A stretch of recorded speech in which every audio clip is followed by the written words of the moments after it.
روزہ ٹوٹنے کے بارے میں کلام کر لیتے ہیں، پھر انشاءاللہ کویسچنس کی طرف آئیں گے۔ یہ یاد رکھیں کہ تین وجوہات کی بنا پر یا تین اسباب کی بنا پر روزہ ٹوٹتا ہے، بڑے یعنی یہی اس میں سب شامل ہو جاتے ہیں۔ پہلا تو یہ کہ منہ، ناک یا آنکھ کے ذریعے کسی شے کا داخل بدن ہونا۔ چنانچہ اگر آنکھوں میں آئی ڈراپ وغیرہ ڈالے، چاہے حلق میں ذائقہ محسوس ہو یا نہ ہو، اس سے روزہ ٹوٹنے کا حکم ہوگا۔ بعض یہ حکم دیتے ہیں کہ ذائقہ محسوس ہو تو ہوگا، اور بعض یہ بھی آپ رائے دیکھیں گے کہ وہ کہیں گے کہ اس سے روزہ ہی نہیں جاتا ہے، چاہے حلق میں ذائقہ محسوس ہو یا نہ ہو۔ تو ہمارے نزدیک ہم اس میں احتیاط کا حکم دیتے ہیں، کیونکہ آنکھ اور حلق کے درمیان ایک روٹ یا پیسیج ہے باقاعدہ، میڈیکل سائنس یہی کہتی ہے۔ اسی وجہ سے آپ کو ذائقہ بعض اوقات محسوس ہوتا ہے۔ ہم سرما لگاتے ہیں تو اس کا بعض اوقات تھوک کے ذریعے اس کی سیاہی آتی ہے باہر، اس کا مطلب ہے کہ آہستہ آہستہ چیز اندر پہنچ جاتی ہے۔ تو روٹ یا پیسیج باقاعدہ موجود ہے۔ یہ اس طرح نہیں ہے جیسے انجیکشن لگائیں تو مساموں کے ذریعے یا رگوں کے ذریعے کوئی شے اندر داخل ہو، تو لہٰذا اس میں احتیاط کرنی چاہیے اور بہت احتیاط کریں۔ اس طرح ناک سے کوئی چیز اندر گئی، منہ سے گئی تو روزہ ٹوٹ جائے گا۔ چنانچہ بعضوں کو انہیلر یوز کرتے ہیں، اگر کوئی دوا یا غذا منہ کے ذریعے چلی جائے گی تو روزہ ٹوٹ جائے گا۔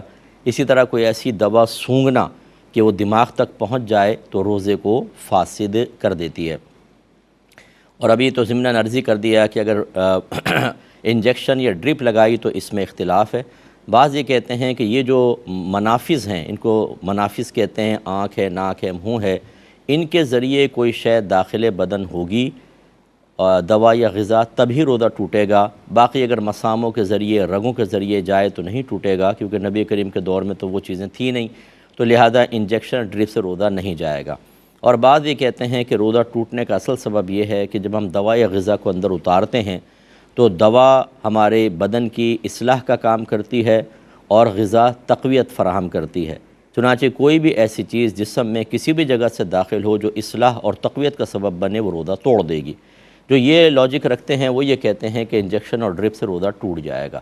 اب عوام کیا کرے؟ تو ہم یہ کہتے ہیں کہ اگر بہت شدید ضرورت ہے، ڈاکٹر یہ کہتے ہیں کہ آپ ڈرپ لگائے بغیر یا انجیکشن لگائے بغیر روزہ پورا ہی نہیں کر سکتے، تو علماء کے اختلاف سے فائدہ اٹھاتے ہوئے ان علماء کے قول پہ آپ چل سکتے ہیں جو کہتے ہیں کہ ڈرپ سے اور انجیکشن سے روزہ نہیں جاتا۔ اور اگر اس کی ضرورت نہیں ہے، آپ ویسی بھوک لگ رہی ہے، کچھ کسی ڈاکٹر نے کہا آپ اس اگر ڈرپ چڑھوا لیں تو روزہ بڑے آرام سے گزر جائے گا، تو پھر اس میں احتیاط کریں، پھر ان اکابرین کے قول کو فوقیت دیں جو انجیکشن ڈرپ سے روزہ ٹوٹنے کا حکم دیتے ہیں۔ یعنی دونوں اقوال کو لیں گے، لیکن موقع کی مناسبت سے کبھی اس پر اور کبھی اس پر، جب سخت ضرورت ہو تو اس پر عمل کر لیں، ورنہ پھر ٹوٹنے والے قول پر عمل کرنا ہی بہتر ہوتا ہے۔ ہاں یہ یاد رکھیے کہ اگر خدا نخواستہ کوئی چیز داخل بدن ہوئی لیکن وہ ایسی ہے کہ اس سے بچنا ممکن نہیں ہے، اور بچنا بھی چاہیں تو شدید ترین تکلیف و حرج میں انسان مبتلا ہو جائے گا، وہ معاف ہے۔ مثال کے طور پہ آپ کسی ایسی فیکٹری میں کام کرتے ہیں جہاں دھواں بہت اٹھتا ہے، آپ روڈ پہ جا رہے ہیں، گاڑیوں کا دھواں ناک کے ذریعے اندر جا رہا ہے، ڈسٹ جا رہی ہے بسا اوقات، ان چیزوں سے چونکہ بچنا دشوار ہے، اس لیے معاف ہیں۔ ایسی کوئی آٹے کی چکی میں کام کرتا ہے، آٹا اڑتا ہے، وہ سانس کے ذریعے اندر چلا جاتا ہے، یا آپ مسجد میں گئے، کسی نے اگربتی لگائی ہوئی ہے، قریب جا کے سونگے نہیں، پھر تو ٹوٹے گا، آپ کا قصد و ارادہ شامل ہوا، لیکن ویسے آپ جا رہے تھے اور ناک کے اندر وہ چلا گیا دھواں، روزہ نہیں جائے گا۔ اور اسی سے آپ اندازہ کر لیں کہ اگر کوئی قریب ناک کر کے اگربتی کا دھواں جان بوجھ کے اندر لے گیا تو روزہ ٹوٹ جائے گا، کیونکہ اب یہ حرج والی صورت نہیں ہے، یہ تو قصداً آپ نے ایسا کر لیا۔ تو لہٰذا اسی بیس پر پھر سگریٹ کا حکم بھی یہ ہوتا ہے کہ اگر کسی نے سگریٹ پیا تو اب وہ یہ نہیں کہہ سکتا بھی میں روڈ پہ سفر کرتا ہوں، اتنا دھواں اندر جاتا ہے، میں نے سگریٹ بھی تو دھوئیں ہی لے جا رہا ہوں اور کیا کر رہا ہوں، نہیں، یہ آپ قصد ارادے کے ساتھ لے جا رہے ہیں، اس سے روزہ ٹوٹے گا۔ اور اسی طرح بعض اوقات یہ حکیموں کے پاس دوا کوٹ رہے ہوتے ہیں بعض بچے، تو اس سے دھانس اٹھتی ہے، ہماری بہنیں کچن میں کام کر رہی ہوتی ہیں، مرچوں کی دھانس چلی جاتی ہے، ان سے روزہ فاسد نہیں ہوتا، کیونکہ مجبوری کی صورتیں ہوتی ہیں تو اس سے استثناء ہوتا ہے۔ پہلی چیز یہ۔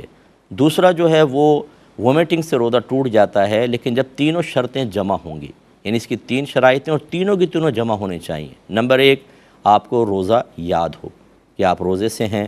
نمبر دو، وومیٹنگ کے لیے جان بوجھ کر کوئی عمل کیا گیا ہو۔ اور تیسرا یہ کہ منہ بھر قیا ہے۔ منہ بھر کا مطلب اتنے پریشر کے ساتھ جس کو آپ روک نہ سکتے ہو، جو بہت زیادہ آتی ہے تیزی کے ساتھ، یہ تین جمع ہونے چاہیے تب روزہ ٹوٹے گا۔ لہذا اگر کسی کو منہ بھر قے آئی اور اس کے جان بوجھ کے عمل سے آئی لیکن روزہ یاد نہیں تھا، نہیں جائے گا۔ روزہ یاد تھا، جان بوجھ کے عمل کیا لیکن منہ بھر نہ آئی، نہیں جائے گا۔ روزہ یاد تھا، منہ بھر آئی لیکن خود عمل کوئی نہیں کیا، بہت زیادہ ٹھونس لیا، کھا لیتے نا ہم لوگ بہت زیادہ سحری کے اندر، تو متلی ہو گئی اور ومیٹنگ ہو گئی، اس سے روزہ نہیں جایا کرتا، جو متلی کی وجہ سے ہوتی ہے اس سے نہیں جاتا، یہ ذہن میں رکھیے گا۔ اور تیسری چیز ہوتی ہے کسی بھی طریقے سے خود پر جان بوجھ کر غسل واجب کرنا، ٹھیک ہے، اس میں میاں بیوی کے جسمانی تعلق بھی آ جاتا ہے، یا خدا نخواستہ اور کسی ذریعے سے غسل واجب کیا خود کے اوپر، کوئی ایسا طرز عمل اختیار کیا، اس سے روزہ ٹوٹ جائے گا۔ ہاں اگر واجب ہوا غسل آپ نے کیا نہیں، اس سے نہیں جائے گا۔ مثال کے طور پہ بعض لوگ سوال کرتے ہیں کہ ہم سو رہے تھے دوپہر میں اور احتلام ہو گیا، تو یہ غسل تو واجب ہو گیا، یہ غسل واجب ہونا کہلاتا ہے، کرنا تو نہیں ہے، کیونکہ ہم نے تو قصد و ارادے سے کچھ بھی نہیں کیا، اس سے روزہ نہیں جاتا اور یہ روزہ پورا کرنا لازم ہوگا۔ تو یہ بس ذہن میں رکھیں۔ اسی طریقے سے نگاہ اور سوچ، اس کو شریعت نے عمل قرار نہیں دیا، تو خدا نخواستہ کسی نے کوئی برا منظر دیکھا اور اس سے اس کو غسل اس پہ واجب ہو گیا، یا اس نے کوئی چیز بری سوچی بار بار اس سے غسل واجب ہو گیا، تو یہ مکروہ ضرور ہے، انسان کو ایسا نہیں کرنا چاہیے تھا، بار بار کرے تو اور بھی غیر مناسب اور بھی سخت کراہت آئے گی، لیکن بہرحال اس سے روزہ نہیں جائے گا۔ تو امید ہے کہ تھوڑی باتیں آپ کو کلیئر ہوئی ہوں گی، یہ چیزیں ذہن میں رکھیں۔ اس کے علاوہ بہت ساری چیزیں ہوتی ہیں لیکن ان سے روزہ نہیں جاتا، جیسے آپ تیل لگا لیں، بال کٹوا لیں، ناخن کاٹ لیں، اگر آپ کے جسم سے بلڈ باہر آیا، جیسے بلڈ ٹیسٹ کروایا، کسی کو آپ نے خون دے دیا، بشرطے کہ آپ کو اتنی کمزوری نہ ہو کہ پھر آپ روزہ ہی پورا نہ کر سکیں، پھر مکروہ ہوگا، لیکن خون دینے سے روزہ نہیں جاتا۔ اس طرح ہجامہ کرواتے ہیں بعض لوگ حالت روزہ میں، اگر کمزور ہیں تو نہ کرائیں کیونکہ نقاہت بہت ہوگی اور روزہ پورا کرنا مشکل ہو جائے گا، لیکن اگر آپ طاقتور ہیں اور ہجامہ کروا لیں تو کوئی پرابلم نہ ہو تو بالکل کروا سکتے ہیں۔ بلڈ کے نکلنے سے روزہ ٹوٹنے کا کوئی تعلق نہیں ہوتا۔ اسی طریقے سے آئینہ دیکھنے سے اور بہت ساری جو غلط قسم کی باتیں مشہور ہیں، یہ تین جو ہم نے ایک اصول بیان کی ہیں روزہ ٹوٹنے والے، ذہن میں رکھیں تو باقی کی نفی آرام سے آپ کر سکتے ہیں۔ ایک کالر ہمارے ساتھ ہیں، پہلی کال لیتے ہیں۔ السلام علیکم۔ وعلیکم السلام ورحمۃ اللہ۔ جی بھائی جان۔ میرے حضرت دو سوال ہیں، ایک یہ میں نے شرعی مسئلہ سنا کہ روزے کی نیت رات میں کرتے ہیں جی تو وہ نیت ہو جاتی ہے، لیکن صبح سحری کے وقت نہیں کھلی اور دن میں آنکھ کھلی اور ہم چاہتے ہیں کہ روزہ نہ رکھے، تو کیا اس نیت کو آپ ختم کر سکتے ہیں یا ہمارا روزہ سٹارٹ ہے؟ ٹھیک ہے۔ دوسرا سوال یہ ہے کہ یہ مسئلہ پڑا شرعی معذور کسی کے لیے ثابت کرنے کے لیے کہ وہ دو نمازوں کے درمیان بار بار دیکھتا رہے طہارت قائم رہتی ہے یا نہیں، لیکن ایک شخص ہے اس نے بار بار نہیں دیکھا، بس جب 5 منٹ آخر میں رہتے تھے ایک دفعہ گیا وضو کرنے سے، اس کا وہ معاملہ ہوا اور اسی طریقے سے نماز پڑھ لی، کیا اس کا شرعی معذور ثابت ہونا متحقق ہوا یا نہیں؟ ٹھیک ہے۔ اور ایک اور کالر ہیں۔ السلام علیکم۔ شاید لائن ڈراپ ہو گئی ہے۔ یہ بھائی نے جو کہا اسی کو لے لیتے ہیں۔ دیکھیں فقہ حنفی کے روشنی میں رمضان کے جو ادا روزے ہیں ان کی آپ رات میں بھی نیت کر سکتے ہیں، اور خدا نخواستہ اگر رات میں آنکھ نہیں کھلتی اور دن میں آنکھ کھلتی ہے تو زوال آفتاب سے پہلے آپ روزے کی نیت کر سکتے ہیں۔ یہ پچھلے پروگراموں میں نے مسئلہ ذکر کیا تھا۔ اور رات کی تعریف یہ ہے کہ غروب آفتاب کے بعد رات سٹارٹ ہو جاتی ہے اور طلوع فجر تک رہتی ہے، لہذا اگر آپ نے غروب مغرب کے بعد مثلا آپ لیٹے یا عشاء کے بعد آپ لیٹے کہ یار اب رات کو اٹھیں گے سحری کریں گے کل روزہ رکھنا ہے، یہ آپ نیت کر کے سوئے ہیں، تو لہذا اگر آپ کی طلوع فجر کے بعد آنکھ کھلی تو آپ روزہ دار ہیں کیونکہ رات کو آپ نے نیت کر لی تھی۔ اب یہ کہتے ہیں مثلا کوئی دن میں آنکھ کھلی اور وہ کہتا ہے چلو میں روزہ چھوڑ دیتا ہوں، نہیں رکھتا ہوں روزہ، تو کیا حکم ہوگا؟